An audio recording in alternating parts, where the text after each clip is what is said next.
او دا حدیث امام بیحقی په خپل کتاب بیحقی شریف کی روایت کړی دی، صاحب د مشکات په مشکات کی روایت کړی دی، او ابن خزیمہ په خپل صحیح ابن خزیمہ په هغه کې دا حدیث روایت کړی دی، او راوی دی سلمان فارسی رضی اللہ عنہ. دا واوري سلمان فارسی فرمایي او نن بالکل هغه ورځم دا حدیث چې په کوم ورځ باندې رسول کریم آقا علیہ السلام صحابو ته فرمایله دی، نن بالکل هغه ورځم دا سبحان الله. بالکل ما او په دینیت باندې وایم چې د حضور مبارک په سنت باندې عمل وشي، ستاسو په اوریدو کې د صحابو اتباع وشي، او زما په ویلو کې د محبوب علیه الصلاۃ والسلام مبارک اتباع وشي. سلمان فارسی فرمائی چې کله با 29 شعبان شو لگانن، وی چې په دغه 29 شعبان باندې با حضور مبارک ټول صحابه کرام ځان ته راجمع کړه،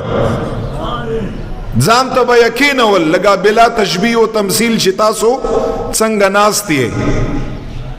او حضور مبارک به ورته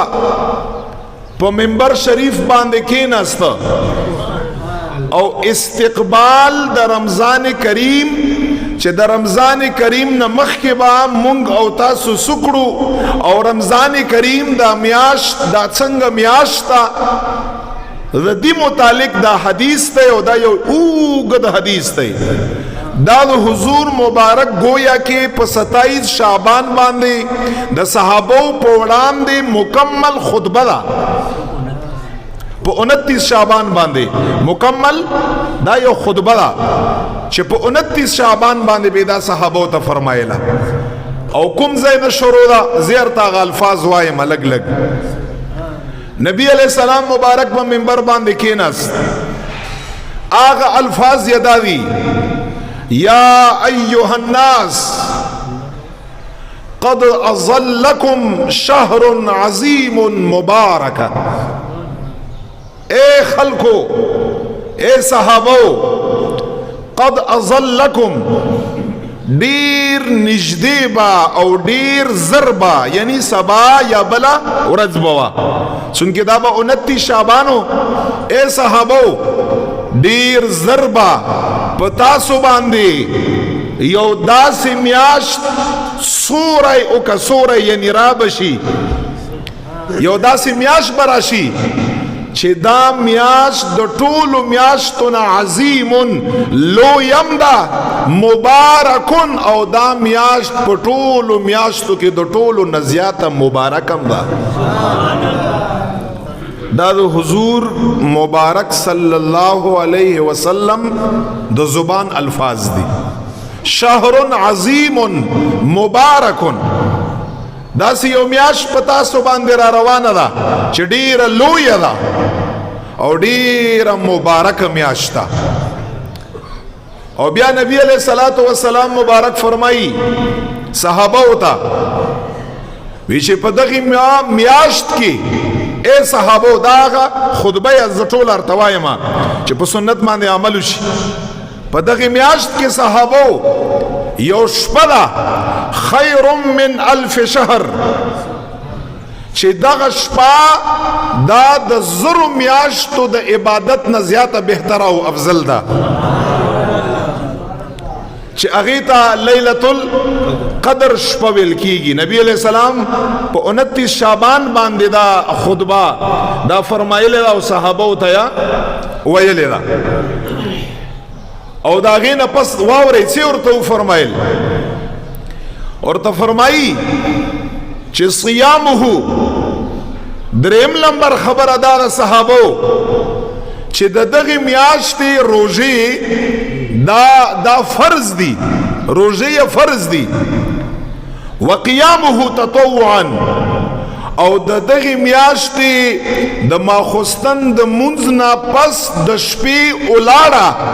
هغه نفل او سنت ته پیغمبر علیه الصلاۃ والسلام فرمایي. یعنی صیام یا روزه فرض دی او قیام یا عبادت یا د شپې الہ العالمین ته تطوعا هغه نفل او سنت ته نبی علیہ الصلوۃ والسلام فرمایي. او دا غینه پس فرمایي په دغه خطبه کې اے صحابو هر هغه کس زما په امت کې چې په دغه میاشت کې نفل ادا کا یا یو سنت ادا کا کان کمن ادا فریضتن. نبی علیہ السلام فرمائی دا کس عبادت اللہ پنیز باندے دا سے شو ادا یا نفل کا ادا یا سنت کا خو کان کمن ادا فریضتن. نبی علیہ السلام فرمائی دا سے شو اللہ پنیز باندے لگا فرض یا چھ ادا کا. او بیا صحابہ تا فرمائی چاچے پا دغی میاشت کی فرض منز ادا کا کان کمن ادا 70 دے مبارک فرمائی فریضتن چاچے پا کی فرض ادا کا دغا کس دا اللہ پنیز باندے دارے لگا او یا فرض ہے چے دا اللہ دا رضا دا پارا ادا کرا. نفل او سنت پکی پا منزلہ دا فرض باندے پا ثواب پا اعتبار باندے حسابیگی او یو فرض پکی یو پا اویا باندے دا ثواب پا اعتبار باندے یو پا اویا باندے حسابیگی. او بیا صحابو تا فرمائی دا میاش شدا چکم را روانه دا دام یو قسم له استقبال کا پیغمبر علیہ السلام صحابہ پوئی یا خوراغل نوا سباب رازی یا ببل ورز رازی. صحابہ تا فرمائی دا میاش دا رمضان کریم دا میاش دا صبر دا میاش دا صبر دا. اور تا فرمائی صحابہ صبر پا دغی میاش کی ثوابہو الجنہ. نبی علیہ السلام فرمائی چھ پا دغی میاش کی صبر داغی ثواب دا اللہ پا نیز باندے انسان دا پارا دخول دا جنت دے. نبی علیہ السلام چھ پا دے کے چاہتسو کا لگ صبر یو کا افطار پا ٹیم کی سحری پا ٹیم کی مازیگر پا ٹیم کی لگ برداشت یو کا دیتا شہر صبر ویل کے گی او ثوابہو الجنہ. نبی علیہ السلام فرمائی صبر ثواب دا اللہ پنیز باندے جنت تے. وشہر المواسات نبی علیہ السلام فرمائی اے صحابو دا میاش دا نیکی دا میاش دا خیگڑو دا. او بیاورتا فرمائی فیہی یزادو رزق المؤمن دا حغا میاشتا چی پا دغا میاشت کی الہ العالمین دا مومنانو مسلمانانو کی پار رزق کی اللہ تعالی اضافہ و برکت چاہی. تاسو خپل ماخام افطاری را یاد اکڑی سمر نعمتون پا درستخان باندے موجودی او بیا سحری را یاد اکڑی سمر نعمتون پا درستخان باندے موجودی. دا یولس میاشتے دا سے دا مختلف ذائقو والا خوراکونا منگو تاسو باقی پا یولس میاشتو کے دا سے پخوندو پا مزے باندے ندی کری. دا حضور علیہ السلام پا اگے خطبہ کی فرمائی لی دی چی فیہ یزاد رزق المؤمن دا اگا میاشتا رمضان کریم چی پا دغی میاشت کی الہ العالمین دے انسان پر رزق کے خیر و برکت نازلی. او بیا گٹا کوئی اللہ جل جلالہ رضا کوئی جنت گٹھائی. نبی علیہ السلام سے فرمائی اے صحابو مخ کی غٹ حدیث تے کہ پدغی میاشت کی رمضان کریم کی کم یو انسان پچا باندے روزہ یو روزہ یا پچا باندے ما تکڑا افطاری ورکڑا افطاری دا خپل وس مطابق دا اغد لیول مطابق نا دا خپل زان لیول مطابق یو افطاری ورکڑا حضور مبارک فرمایي د دغه افطارې دو ثوابونه دي. یو اجر یې چې دا انسان برب جنت ته داخلي په دغه یو افطارې کې، او دویم نمبر فرمایي د غاړه الہ العالمین په دغه یو افطارې باندې اور د جهنم نه آزاد کړه. څومره لویه خبره، دا ډېرې عظیمه خبرې دي. دلته صحابه کرام مبارکان خو غریبانانو کنه، تاسو دغه حدیث نه اندازه ولګوئ دې څومره غریبانانو چې د یوې افطارۍ وس او طاقت په دوی کې نو چې چاله ورکړې وای. ځکه خو سلمان فارسی دلته پوښتنه کا ما او تا ته هم اسانه کړې ده، ورته فرمای یا رسول الله مبارکه ثواب خو یې ډیر زیات دی، دخول د جنت او د جهنم نه د دغه انسان غاړه آزاد شوا، خو یا رسول الله مبارک مون خو د یوې افطارۍ وس نشته نو دا ګورئ مونږ به دا ثواب څنګه ګټو؟ او مونږ او تاسو څه وایو چې بس ډیر کرتیم ګټلی دی، هره میاشت یې نشو ګټلی. یعنی عجیبه انسان هغه دی چې د جزا او د بدلی او د ثواب نه تنګږي، دا به څنګه انساني؟